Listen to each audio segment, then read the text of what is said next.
This is the story of one of the most powerful and wealthy empires in human history. An empire where, during the coronation of a new king, his entire body would be covered in gold dust, and then he would be sent into a river to wash off the dust as a purification ritual. This is the story of a city so rich in gold that one of its buildings was entirely made of it. A city whose name was widely known, but its truth remained a mystery.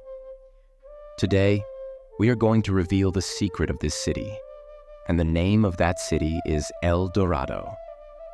The story begins approximately 3,300 years ago, around 1270 BC, when advanced civilizations flourished in the highlands of South America, in places like Canamarca and Boyacá.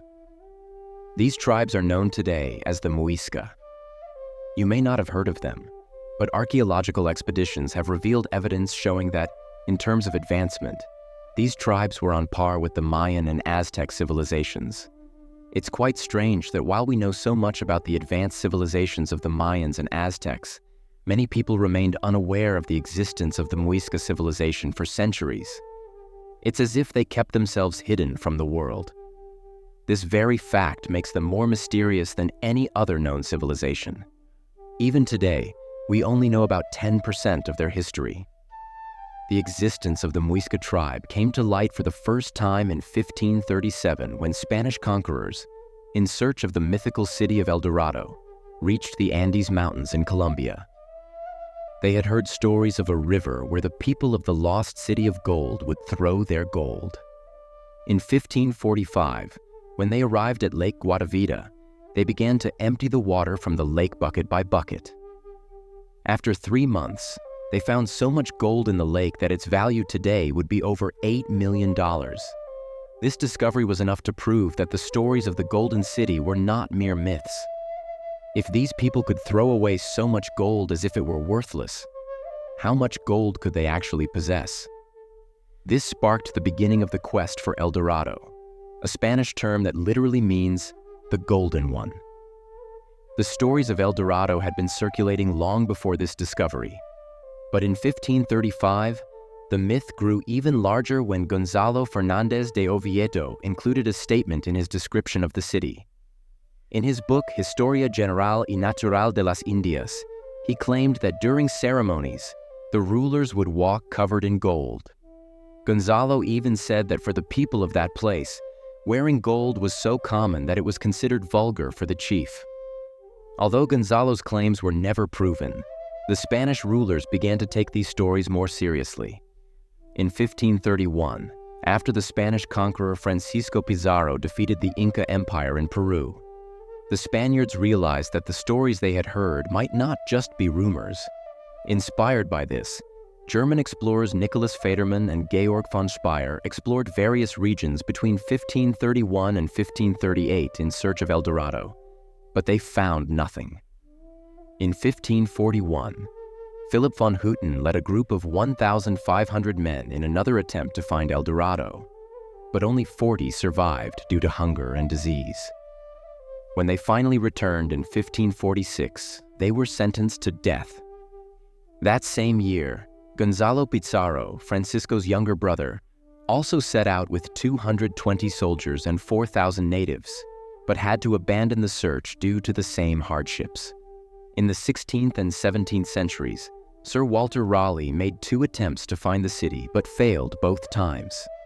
After his return, he was executed on charges of treason in his own country. In the 20th century, Colonel Percy Fawcett embarked on his own quest for the lost city of Z, but in 1925, he disappeared into the jungles of South America and was never found. The story of El Dorado is filled with tales of explorers who set out to find the city but either never returned or were declared traitors and executed by their own countries. This is why some people consider the quest for El Dorado to be cursed. Yet despite this so-called curse, the lure of gold has always been so strong that people continue to be drawn to it, even though the city itself never really existed. The biggest revelation about El Dorado is that it was never a city of gold. If we look at historical accounts, the earliest writers who mentioned El Dorado never described it as a place but as a ritual. The word El Dorado literally translates to the Golden One, referring to a person covered in gold dust. The original story of El Dorado was about a tribe in the jungles that would cover their new chief in gold dust and send him into the lake to purify himself. As part of this ritual, the chief would throw his gold jewelry and other valuable items into the lake as a symbol of cleansing and beginning a new life.